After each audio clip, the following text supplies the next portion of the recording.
having a life scholarship and being able to afford to go to college made me feel inspired to go. When I got a life scholarship, it was such a relief. I knew that I wanted to have an impact. Having a life scholarship through the SC Education Lottery was huge. It gave me the opportunity to make that impact right here at home. The South Carolina Education Lottery. A better you, a better us, a better South Carolina. Visit sceducationlottery.com/betteryou.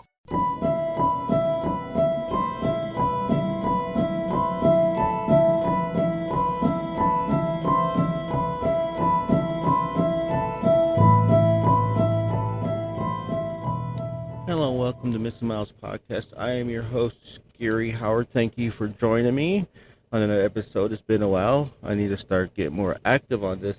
But before I start, let me tell you something. I am so excited to be attending the True Crime Podcast Festival in Boston, Massachusetts. It's on July 18th to the 20th of this year.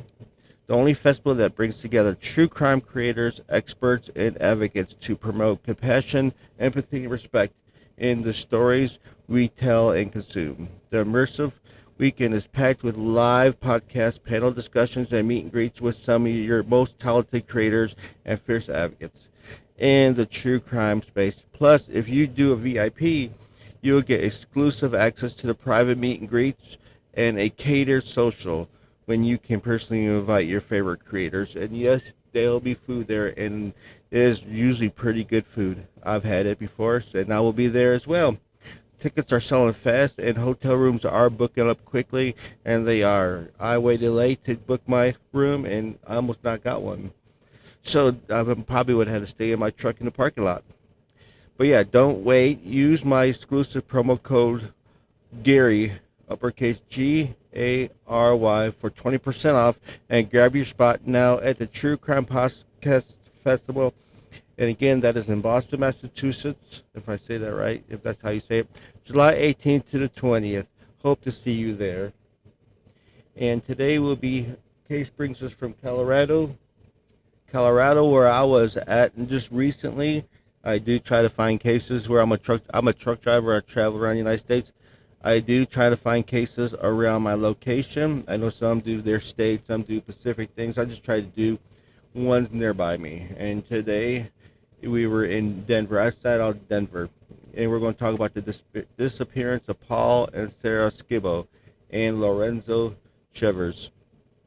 Let's start with Paul Carol Skiba was born on February 23rd, 1960. His daughter, Sarah Ariel Skiba, was born July 27, 1989, and Lorenzo Deshaun Chivers was born November 5th, 1962. An employee of Skiba's moving company disappeared under mysterious circumstances in Westminster, Colorado, United States on February 7th, 1999, which is right outside kind of like a suburb of Denver. On the day they went missing, Sarah occupied her father, Paul, who owned a Tough Movers company in Westminster, on a job along with his employee Chivers. The three were last seen in Morrison that evening. Sarah was reported missing by her mother after Paul failed to return her home from her weekend visitation. At this time, it was discovered that Paul and Chivers were also missing. A moving truck located at the Tufts Movers lot was discovered with bullet holes in the side, blood evidence, as well as a portion of a human scalp near its windshield.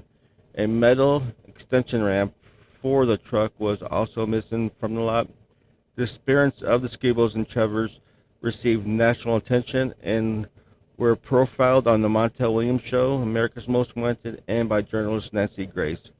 In 2016, their names included on a list of missing persons as part of a Colorado Senate bill petitioning for a statewide Missing Persons Day, which was signed into law on February 5th of that year.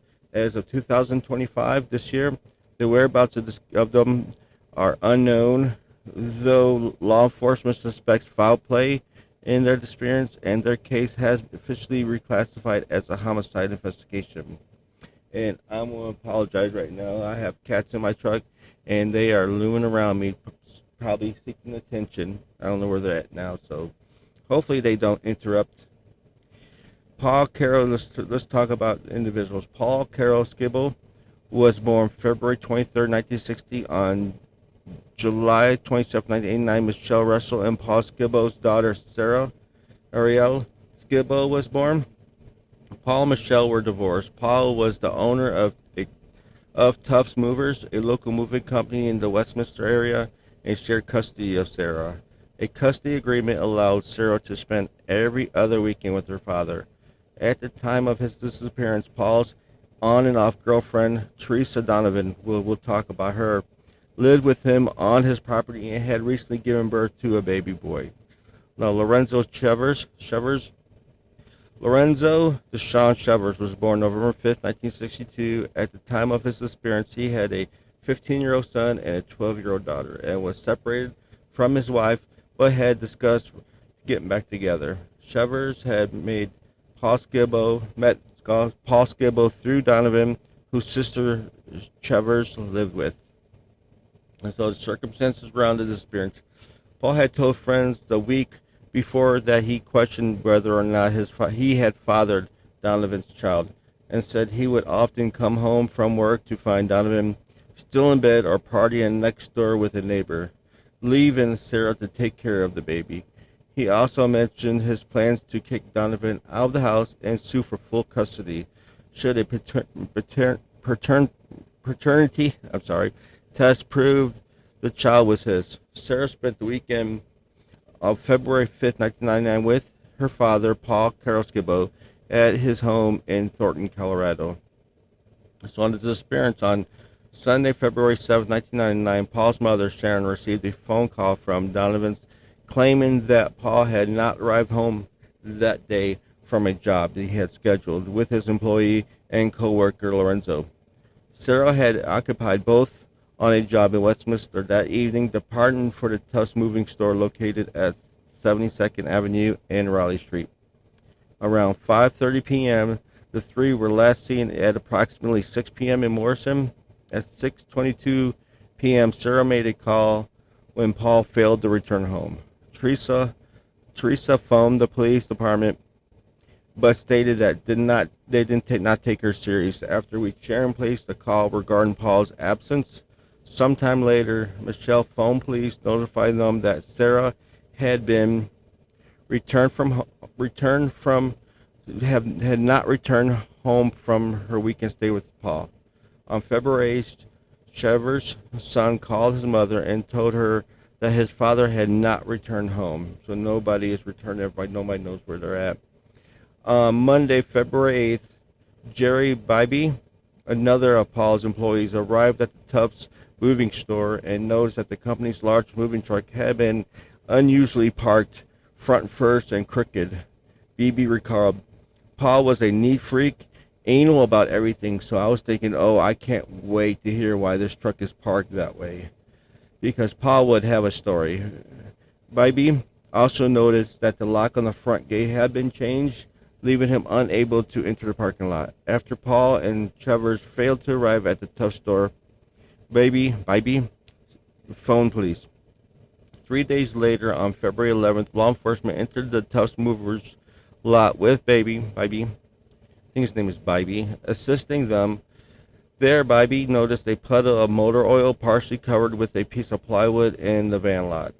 He would later state that he felt the investigating officers destroyed more evidence than he was willing to look at. On February 13th, a friend of Paul's, Rich Lesmeister, received a phone call from Donovan notifying him that Paul, Sarah, and Lorenzo were missing. He stated this was the first he had been made aware of his disappearance. That afternoon, Lesmeister and his wife, Carol, met with Sharon at the Tufts Movers lot to further investigate the premises themselves. Lesmeister, an auto mechanic, had recently worked on a 1978 Chevrolet moving truck at the lot. He and Carol climbed over the fence and upon investigation found multiple bullet holes in the side of the truck he had previously been working on.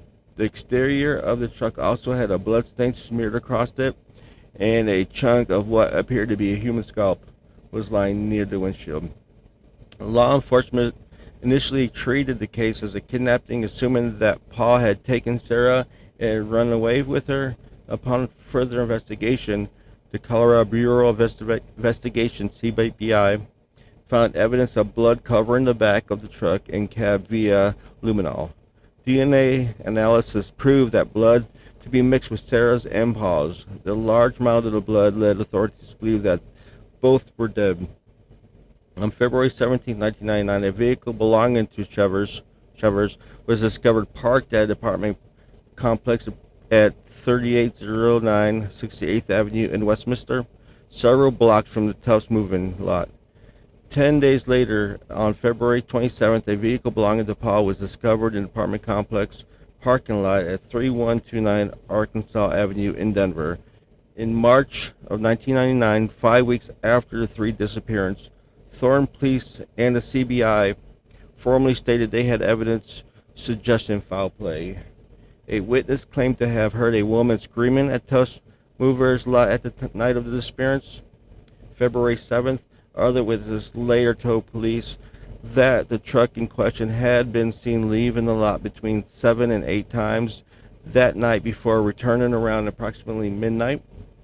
This led police to determine that the bodies of Chivers, Paul, and Sarah could not be more than a couple hours away. Extension ramp was missing from one of the trucks, leading to authorities to suspect the killer may have used it to sink the three remains in a lake, as vegetation discovered in the truck radiator indicated that it might have been driven near a body of water.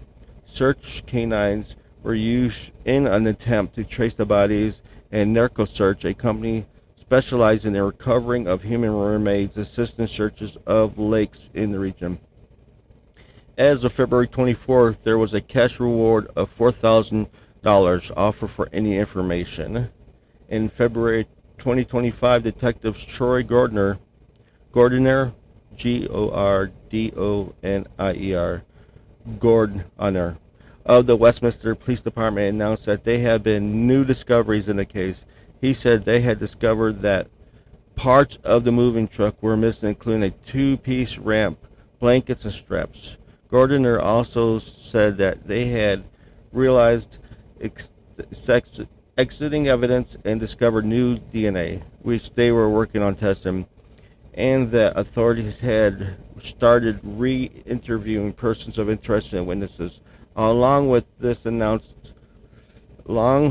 announced photos of moving trucks were released. As February 25th, authorities offered a new reward of $10,000 for information to solve the case. So, Donovan, let's talk about her. Donovan appeared on the Montel Williams show to speak regarding the disappearance. She also appeared on MSNBC special, during which she disclosed to law enforcement that had told her that she had failed a polygraph examination. She said, "I'd never hurt them." She told the MSNBC interview, "I've never hurt them. The police have tried to say that I killed them and I had them killed." Donovan claimed in this special that Paul was killed by drug dealers who rented parking spaces from the Tough Movers lot and whose vehicle he had recently towed. The case was received coverage from Fox America's Most Wanted and journalist Nancy Grace. So 2016, his name was included on a list of missing persons as part of the Colorado Senate bill, petitioning for a statewide missing person, which was signed into law February 5th of that year. So what do you think? You think his, then girlfriend, who she had a son with, did something because she was afraid about the divorce? She was mad, just angry that he did not believe that was his kid and was about the divorce? Or do you think it is drug related? Maybe he did have some drug dealers that parked their car there that was not paying their bill or was not, and he was trying to evict them. Either way, there's evidence of foul play murder. There's nobody knows where they're at. They could have been injured. Who knows? But if you are in the Denver area and you may know something, $10,000, there you go. And I think it's probably anonymous. You could probably call it in and not let everybody know who did it. But there you have the disappearance of Paul, Sarah Skiba, and Lorenzo Chivers. If you like that, please rate and review, or if not like it. But if you found the story interesting, Please rate and review this. Also, don't forget about the podcast festival. You won't be hearing a lot of stories about different events like this, missing, unsolved murders and stuff like that. So maybe you might know something. Maybe some podcasts you might like that you currently listen to might be there. But okay, well, thank you. Hope to see you there, and be wary of your environment and watchful, because someone might be watching you. Thank you for listening. Bye.